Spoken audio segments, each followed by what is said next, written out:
Régime CNES. Avec vous, toujours, professeur Morad Liadari. Sur le dernier enregistrement, nous avons fait la validation des données et on a fait les données texte et les données nombre. Il y a aussi des données qui sont très importantes, c'est les données date, du type date. On va donner ici un exemple, là on aura besoin de faire de la validation des données par le date. Donc si pour un exercice par exemple financier, si vous effectuez des saisies financières, par exemple pour l'année ici 2019, pour l'année 2019, vous ne souhaitez pas de saisie de date inférieure, comme vous savez que l'année financière c'est pour le 1er janvier et le 31 décembre, d'accord, de l'année en cours. Ou bien il y a des entreprises, pour eux, l'année financière, c'est le 1er avril et la fin d'année, c'est le 31 mars qui suit. Donc ici, pour faire cette validation, par exemple, lorsqu'on va faire un achat d'un produit, si la validation donnée, ça va être quoi son rôle? Si je saisis une date en dehors de l'année financière en question, je dois dire à Excel qu'il n'accepte pas cette date. Donc voilà, ici c'est écrit les étapes, mais mieux, comme d'habitude, on va aller sur Excel et on va l'implémenter. Vous allez voir que c'est très simple. Ici par exemple, je vais faire article. Et ici c'est la date achat d'article. Donc ici je suppose qu'on a acheté par exemple des iPad. Voilà, donc pour valider la date, bon, je suppose que l'année financière en cours, on va se mettre d'accord, c'est entre le 1er avril, par exemple 2019, jusqu'à 31 mars 2020. D'accord? Pour valider les données, il faut aller vers données, data validation, c'est la même chose, c'est les mêmes étapes. Ici, ce que nous allons choisir, donc on a le choix, sur le dernier exercice, on a fait whole number, parce que c'était des nombres, on a fait liste pour introduire les postes, d'accord, maintenant c'est des dates. Pour les dates, il va m'indiquer, vous voulez la date entre quoi et quoi.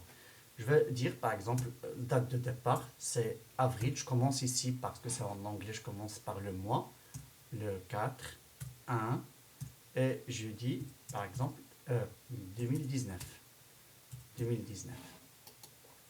Date de fin, ça va être pour le mois de mars 31 et je dis 20. Input titre, donc comme ça, c'est comme la dernière fois, donc, ce qui va être affiché. Donc ici, vous pouvez lire ici, when selected show this input image.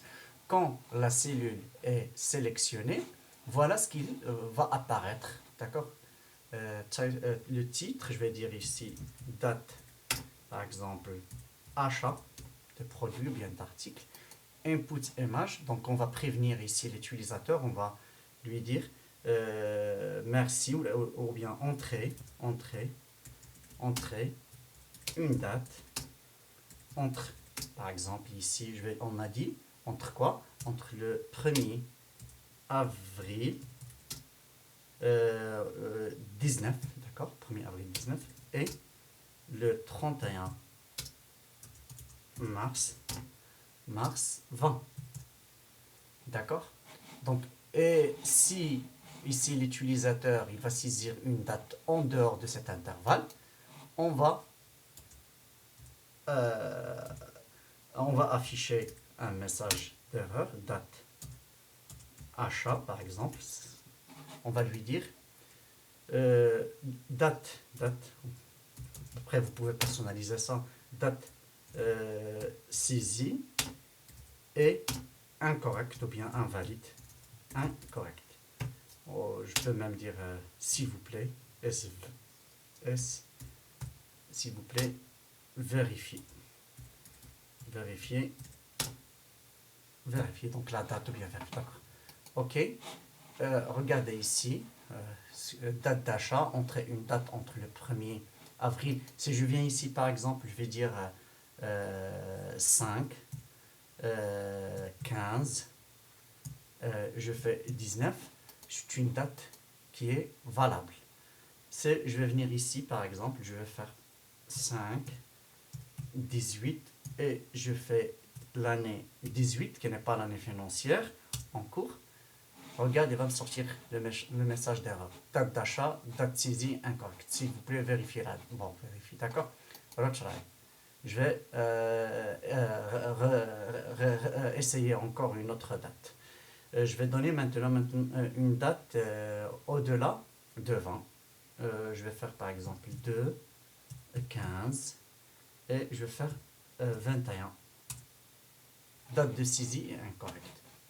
Donc très bien, donc pour data validations ou bien la validation des données, on a fait jusqu'à présent la validation des données texte, la validation des données nombres, et on a aussi fait la validation des données date, parce que la date pour vous, pour les gens de technique de management ou bien pour n'importe qui utilise Excel, est très importante. Sur les factures, vous avez une date de livraison, vous avez une date d'achat. Concernant les employés, vous avez une date de recrutement, vous avez une date de naissance, ainsi de suite. Donc c'est bien. Voilà, pour cet exercice, vous avez des dates d'achat pour l'année financière. J'espère que vous avez bien compris. Je vous en remercie. Et au prochain enregistrement, Charles.